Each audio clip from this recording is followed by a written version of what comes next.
Application development అనేది different programming లాంగ్వేజెస్లో చేయొచ్చు. So application డెవలప్మెంట్లో one of the thing Java, .NET, Python, react JS, angular ఇట్లా చాలా ఉంటాయి. .NET అనేది ఏమైందంటే ఖచ్చితంగా మైక్రోసాఫ్ట్ టెక్నాలజీ ఇది ఒక 20 years నుంచి కొన్ని మిలియన్స్ ఆఫ్ ప్రాజెక్ట్స్ దీని మీద బిల్డ్ అయ్యి రన్ అవుతున్నాయి. ఇప్పుడు అందరూ స్టూడెంట్స్ ఏదో జావా నేర్చుకుంటున్నారు లేదా పైథాన్ నేర్చుకుంటున్నారు. అసలు .NETకి 1000 jobs ఉంటే నేర్చుకునే వాళ్ళు 100 ఉన్నారు. అయ్యో, డిమాండ్ ఉంది కానీ సప్లై లేదు. ఫ్రెషర్ లెవెల్లో నేను చెప్తుంది. సో మనకేంటంటే ఇదే పాయింట్, ఇందుకే మేము కెరీర్ గైడెన్స్ ఇస్తాం. ఇప్పుడు వాడు వచ్చి ఇప్పుడు మా దగ్గర ఫర్ ఎగ్జాంపుల్ జావా 300 మంది ఉన్నారండి, టెస్టింగ్ 300 మంది ఉన్నారు, పైథాన్ 300 మంది ఉన్నారు. ఇది .NET 20 మంది నేర్చుకోవడానికి టఫ్. 20 మంది కూడా మేము పర్సనల్గా పిలిచి దీనిలో జాబ్స్ ఉన్నాయి, ముందు లోపలికి వెళ్ళు. ఇక్కడ ఇంకో పాయింట్ ఏంటంటే బెస్ట్ కోర్స్ నేర్పించమంటారు. ఏది బెస్ట్ ఉండదండి. ఒకప్పుడు మెయిన్ ఫ్రేమ్స్ బాగుండేది, తర్వాత జావా .NET చాలా కాలం నేర్చుకున్నారు. Data warehousing, big data, AI, micro services, ఇది మారుతూనే ఉంటుంది. అవునవును, పరిస్థితుల ప్రకారం అప్డేట్ అవుతుండాలి. సాఫ్ట్వేర్ ఎంప్లాయీస్ కూడా అప్డేట్ అవుతూ ఉంటుందండి. సో ఇప్పుడు అసలు ఐటీలో జాబ్స్ లేని స్కిల్లే ఉండదండి. అసలు .NET అని కాదు, జాబ్స్ లేని స్కిల్లే ఉండదు. నేను నిన్న కెరీర్ గైడెన్స్ కండక్ట్ చేస్తే, ఎవ్రీ సాటర్డే మేము కండక్ట్ చేస్తాం. ఈ రీసెంట్ మొన్న కండక్ట్ చేస్తే దాని గురించి ఒకసారి చెప్పరా? కెరీర్ గైడెన్స్ మరి ఎప్పుడెప్పుడు తీసుకుంటున్నారు దాని గురించి? కెరీర్ గైడెన్స్ ఏం చేస్తానంటే నేను అసలు ఎందుకు జాబ్స్ రావట్లేదు అనేది అనాలిసిస్ చేశాను. చేస్తే నాకు చాలా పాయింట్స్ వచ్చినాయి. కొన్ని పాయింట్స్ మీకు ఇప్పుడు ఆల్రెడీ చెప్పాను, నేను చాలా పాయింట్స్ వచ్చినాయి. అందులో మెజారిటీ పెద్ద విషయం ఏంటంటే wrong selection of the course. ఈ కోర్సు సరిగా చూజ్ చేసుకోకపోవటం. ఈ కోర్స్ సరిగ్గా చూజ్ చేసుకోకపోతే ఏమవుతుందంటే ఇప్పుడు 1 year టైం వేస్ట్ అయిపోతుంది, మనీ వేస్ట్ అయిపోతుంది, కాన్ఫిడెన్స్ పోతుంది, వాడి ఫ్రెండ్స్తో కంపేర్ చేసుకుని డల్ అయిపోతాడు, ఇలాంటివన్నీ జరుగుతాయి.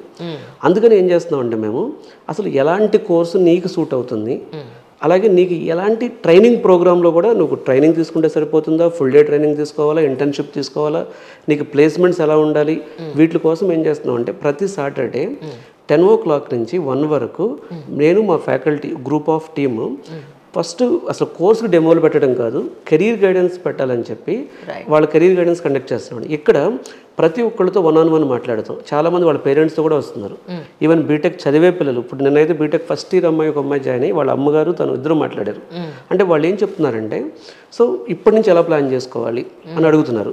ఇక్కడ మేము మల్టిపుల్ యాంగిల్స్లో స్టడీ చేసి మీరు ఈ కోర్స్ తీసుకోండి, ఇలా నేర్చుకోండి, ఇలా నేర్చుకుని ఇలాంటి మిస్టేక్స్ చేయొద్దు, అలా గైడెన్స్ ఇవ్వడం అనేది జరుగుతుంది. సో ఇది ఫ్రీ ఆఫ్ కాస్ట్ అండి, మేము మనీ ఏం ఛార్జ్ చేయట్లేదు. సో ఇది కెరీర్ గైడెన్స్కి వచ్చినందు మాత్రాన మా ఇన్స్టిట్యూట్లోనే జాయిన్ అవ్వాలని కూడా మేము ఫోర్స్ చేయట్లేదు. ఇది ఒక ప్యాషన్తో, నేను ఈ 15 ఏళ్ళ నుంచి సాఫ్ట్వేర్ ట్రైనింగ్లో ఉన్నాను నేను. సో ఒక ప్యాషన్తో వాళ్ళకి హెల్ప్ చేయాలి, మా ఎక్స్పీరియన్సెస్ షేర్ చేయాలి. ఇప్పుడు మా స్టూడెంట్స్ సక్సెస్ అయ్యేవాళ్ళు ఉంటారు, ఫెయిల్ అయ్యేవాళ్ళు ఉంటారు. వాళ్ళు ఎందుకు సక్సెస్ అయ్యారు, ఎందుకు ఫెయిల్ అయ్యారు, మాకు అనుభవాన్ని వాళ్ళకి చెప్పాలనే ఉద్దేశంతో కండక్ట్ చేస్తున్నాం.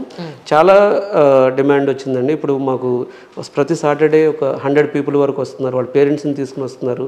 ఆన్లైన్లో కూడా జాయిన్ అవ్వచ్చుది. ఆన్లైన్ ఆఫ్లైన్ రెండు ఉంటుందండి. ఇప్పుడంతా హైబ్రిడ్ మోడల్స్ అండి, ఆఫ్లైన్లో రావచ్చు, ఆన్లైన్లో రావచ్చు. సో ఆన్లైన్లో కూడా మా కెరీర్ గైడెన్స్కి సో వాళ్ళు క్వాలిటీ థాట్ కాల్ చేస్తే, వెబ్సైట్ చూసి వాళ్ళు కాల్ చేస్తే వాళ్ళ కెరీర్ గైడెన్స్ రిజిస్టర్ చేస్తాం మేము. ఫ్రీ ఆఫ్ కాస్ట్ ఉంటుంది, ఆన్లైన్ ఆఫ్లైన్ రావచ్చు, వాళ్ళ పేరెంట్స్ కూడా మాట్లాడచ్చు, వాళ్ళ ప్రొఫైల్ని మేము స్టడీ చేస్తాము. మోర్ ఇంపార్టెంట్ ఏంటంటే ఇది ఓపెన్ కెరీర్ గైడెన్స్ సెషన్ పెడుతున్నాను, అంటే అవతల వాడి క్వశ్చన్స్ కూడా ఇతను వినొచ్చు. సో ఏమవుతుందంటే అందరికీ కూడా ఆ రోజు ఒక క్లారిటీ వస్తుంది, ఒక 3-4 hours ఒక నాలెడ్జబుల్ ఇలా చేస్తే బాగుంటుంది అనేది తెలుస్తుంది. ఎందుకంటే ఫ్రెషర్కి అసలు ఓపెనింగ్స్ లేని కోర్స్ నేర్చుకుంటారు. అంటే ఇప్పుడు experience matters end of the day. Sometimes ఫ్రెషర్కి అవకాశం రావడమే చాలా టఫ్. అంటే ఒకటి అక్కడ స్కిల్ ఒకటి, కమ్యూనికేషన్స్ ఒకటి. ఇక్కడ మీరు స్కిల్లా కమ్యూనికేషన్ స్కిల్సా అంటే ఏం చెప్తారు? రెండు కావాలండి, రెండు కావాలి. స్కిల్, కమ్యూనికేషన్ స్కిల్ రెండు ఉండాలండి. ఇప్పుడు అంటే మరీ హై లెవెల్, ఇప్పుడు కమ్యూనికేషన్ స్కిల్ అంటే చాలామంది English point of view think చేస్తారు. నా పర్సెప్షన్ ఏంటంటే ఒక విషయాన్ని నువ్వు కాన్ఫిడెంట్గా నలుగురికి చెప్పగలిగావంటే చాలు. ఇక్కడ లాంగ్వేజ్ అసలు పెద్ద మ్యాటర్ కాదు, లాంగ్వేజ్ కెన్ బి ఇంప్రూవ్డ్ అది.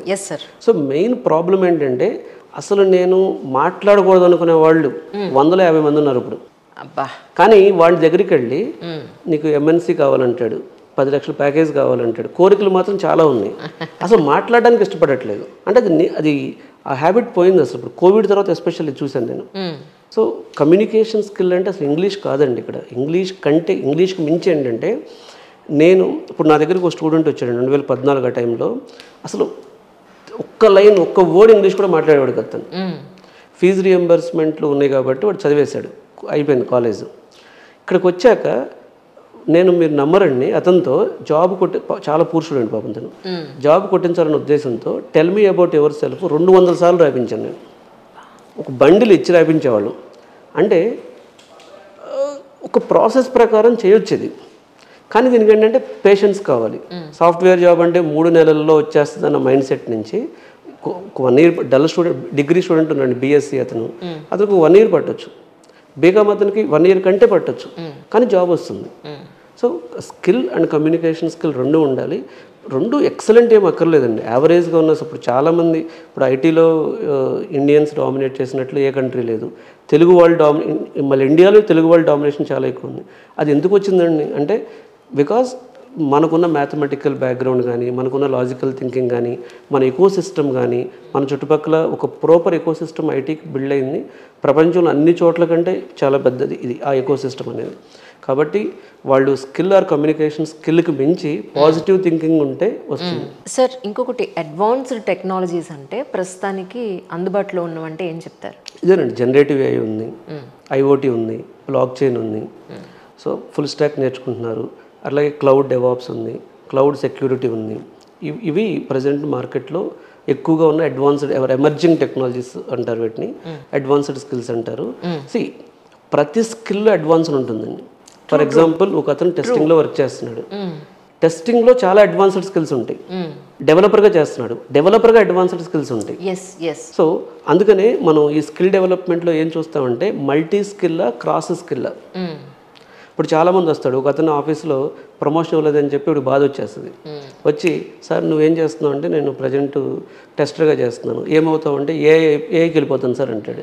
నేను చెప్తాను, అది అంత ఈజీ కాదు, నీ ఎమోషన్ అంత ఈజీ కాదు, స్టెప్ బై స్టెప్ ప్లాన్ చేసుకో. ఫస్ట్ నువ్వు టెస్టర్ కదా, ఫస్ట్ డెవలపర్గా చేంజ్ అవ్వు, అక్కడి నుంచి క్లౌడ్కి మారు, అక్కడి నుంచి ఏఐకి వెళ్ళు.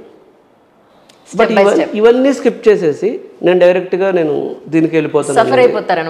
సఫర్ అని కాదు, అప్పుడు కూడా కొన్ని ఆ కోర్స్కి డిమాండ్ ఉంటాయి. లక్కీగా ఐటీలో ఉన్న ఒక పాజిటివ్ ఏంటంటే, ఒక వేవ్ వస్తుంది, ఈ వేవ్లో అందరూ ఏఐ వాళ్ళని హైర్ చేస్తారు. ఆ వేవ్ వచ్చినప్పుడు అది అడ్వాంటేజ్ అవుద్ది, వేవ్ లేనప్పుడు సఫర్ అవుతారు.